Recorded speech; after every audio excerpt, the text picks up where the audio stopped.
பிதாரி தூண் கல்வெட்டு எந்த குப்தருடையது? சால்வ் பண்ணிடுவோமா?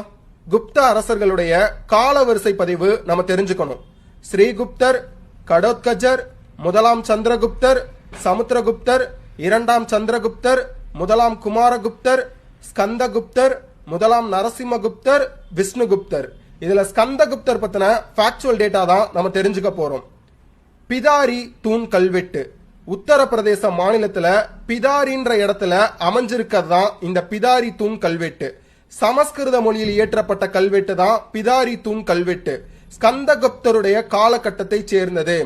ஹீனர்கள் அப்படின்ற ஒரு இனக்குழுவுக்கு எதிராக ஸ்கந்தகுப்தர் ராணுவ வெற்றி அடைஞ்சிருப்பாரு.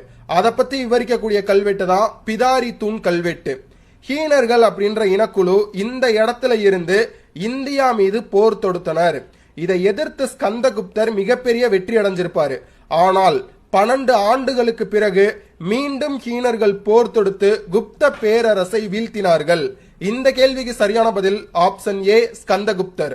பாஸ், உங்களுக்கான கேள்வி, உலகின் முதல் செயற்கை துறைமுகம் அமைந்துள்ள இடம் எது? கரெக்டான ஆன்சரை கமெண்ட்ல மென்ஷன் பண்ணுங்க. தேங்க்யூ.